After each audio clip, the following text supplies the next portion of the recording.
മണ്ണാർക്കാട് താലൂക്ക് ആശുപത്രിയിലാണുള്ളത്. നഗരസഭയ്ക്ക് കീഴിലാണ് ജനങ്ങൾക്ക് ഏറ്റവും കൂടുതൽ ഈ നഗരത്തിൽ ഉപകാരപ്രദമായി ഈ താലൂക്ക് ആശുപത്രി പ്രവർത്തിക്കുന്നത്. സ്വാഭാവികമായും താലൂക്ക് ആശുപത്രിയുടെ ചെയർമാനുമാണ് താങ്കൾ. ഇവിടെ ഏകദേശം 10 കോടിയുടെ വികസന പ്രവർത്തനങ്ങളാണ് കഴിഞ്ഞ 5 വർഷത്തിനുള്ളിൽ നഗരസഭ കാഴ്ചവെച്ചിരിക്കുന്നത്. മണ്ണാർക്കാട് നഗരസഭയില് ഏറ്റവും സാധാരണക്കാരായ ആളുകൾ ആശ്രയിക്കുന്ന ഒരു സ്ഥാപനമാണ് ചികിത്സക്ക് വേണ്ടിയിട്ട്. ദിവസേന 1000 മുതൽ 1500 OP ഇവിടെ ഉണ്ട്. ഒപ്പം ഏറ്റവും കൂടുതൽ മണ്ണാർക്കാട് താലൂക്കിലെ ഡയാലിസിസ് രോഗികൾ ആശ്രയിക്കുന്ന ഡയാലിസിസ് സെന്റർ പ്രവർത്തിക്കുന്ന ഇവിടെയാണ്. കിഡ്നി രോഗികൾക്ക് സൗജന്യമായി ഡയാലിസിസ് ചെയ്യുന്ന 2ാമത്തെ സ്ഥാപനമാണിത്. ഇവിടെ 11 മെഷീനിലാണ്. ഞങ്ങളിവിടെ കയറുമ്പോൾ 6 മെഷീൻ ഉണ്ടായിരുന്നുള്ളൂ. പക്ഷെ പിന്നീട് അത് 11ആക്കി ഉയർത്തി മണ്ണാർക്കാട് നഗരസഭയിലെ രോഗികൾക്ക് മാത്രം ഡയാലിസിസ് ചെയ്യുന്നതിന് 2 മെഷീൻ നഗരസഭ വാങ്ങി വെച്ചു. അതെ അതെ അതെ.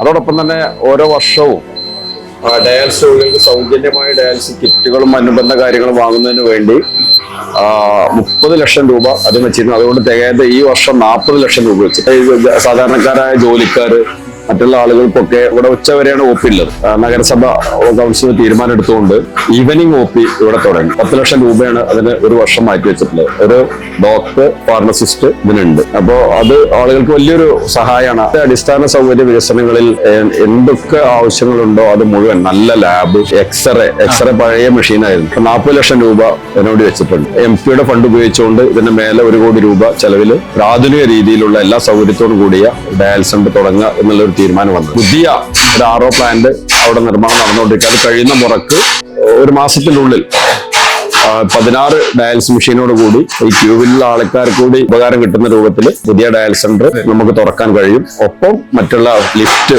ഈ രോഗികൾക്ക് റാമ്പ് ഉണ്ട്. പക്ഷെ എന്നിരുന്നാലും ഒരു വലിയ സൗകര്യം ഉണ്ടായിക്കൊടുക്കുന്ന ഭാഗമുണ്ട്. 15 ലക്ഷം രൂപ ലിഫ്റ്റിന് വെച്ചിട്ടുണ്ട്. പെട്ടെന്ന് മരുന്നിന്റെ കുറവ് വന്നപ്പോ നഗരസഭയാണ് സ്വന്തം ഫണ്ടാണ്. എത്ര രൂപയായിരുന്നു? 20 ലക്ഷം രൂപ. അതേപോലെ തന്നെ ദ്രവമാലിന്യ സംസ്കരണത്തില് 2 പദ്ധതിയാണ് ഈ വർഷം ഞങ്ങൾ വെച്ചിട്ടുള്ളത്. ഒന്ന് മണ്ണാർക്കാട് ബസ് സ്റ്റാൻഡിലും STP, ഒന്ന് താലൂക്ക് ഹോസ്പിറ്റലും.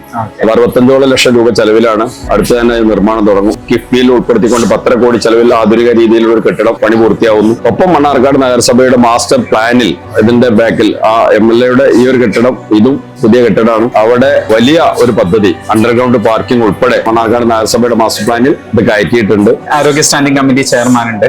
സാധാരണക്കാരായ ഇവിടെ പരിസരത്തുള്ള ആളുകളൊക്കെ പറയുന്നു ഡയാലിസിസ് സെന്ററിൽ വിളിച്ചു കഴിഞ്ഞാൽ ടോക്കൺ കിട്ടാത്ത അവസ്ഥ. അത്രയും രോഗികൾ ഉപയോഗിക്കുന്നു. മണ്ണാർക്കാട് താലൂക്കിന്റെയും പുറത്ത് നിന്ന് വരെ ആളുകൾ ഉപയോഗിക്കുന്നു എന്ന് പറയും. കോടിക്കണക്കിന് രൂപയാണ് ഈ 5 വർഷം കൊണ്ട് ഈ ഹോസ്പിറ്റലിൽ നമ്മൾ ചെലവഴിച്ചു. ഇനിയും പല പ്രവൃത്തികളും നടന്നുകൊണ്ടിരിക്കുകയാണ്. ഇപ്പൊ ഡയാലിസിസ് സെന്റർ നിലവിലുള്ള മെഷീന് പുറമെ തന്നെ വീണ്ടും പുതിയ തുക വകയിരുത്തിക്കൊണ്ട് നിങ്ങൾ സൂചിപ്പിച്ച പോലെ തന്നെ നിരവധി ആളുകളാണ് ഓരോ ദിവസവും ഞങ്ങളൊക്കെയുമായി ബന്ധപ്പെട്ടുകൊണ്ടിരിക്കുന്നത്. ഇവിടുത്തെ പ്രവർത്തനത്തെ കണക്കിലെടുത്തുകൊണ്ടും വളരെ തികച്ചും സൗജന്യമായിട്ടാണ് ജനങ്ങൾക്ക് ഈ സേവനം. കാരണം ഡയാലിസിസ് ചികിത്സ എന്ന് പറയുന്നത് വലിയ സാമ്പത്തിക ചെലവ് വരുന്ന ഒന്നാണ്. പ്രത്യേകിച്ച് സാധാരണ മണ്ണാർക്കാട് നഗരസഭയിലെ മാത്രമല്ല മണ്ണാർക്കാട് താലൂക്കിലെയും പുറത്തെയും ആളുകൾ ഈ ഹോസ്പിറ്റലിനെ ഇപ്പോൾ പ്രയോജനപ്പെടുത്തിക്കൊണ്ടിരിക്കുകയാണ്. അപ്പൊ അതുകൊണ്ട് തന്നെ വളരെ തികച്ചും സൗജന്യമായിക്കൊണ്ടാണ് ഡയാലിസിസുമായി ബന്ധപ്പെട്ടുകൊണ്ടുള്ള ഇവിടുത്തെ ചികിത്സയും സഹായങ്ങളൊക്കെ നടന്നുകൊണ്ടിരിക്കുന്നത്. അടുത്ത 5 വർഷം ഹോസ്പിറ്റലിൽ ചെയ്യാൻ ഉദ്ദേശിക്കുന്ന കാര്യങ്ങൾ എല്ലാ ലെവലിലും ഇതൊരു ജില്ലാ ഹോസ്പിറ്റലിന്റെ ഒരു ലെവലിലേക്ക് ഉയർത്താനുള്ള പ്രവർത്തനം. അതിന് ഭൗതിക സൗകര്യം വേണം, നല്ല കെട്ടിടം വേണം, ഡോക്ടേഴ്സ് വേണം, അനുബന്ധ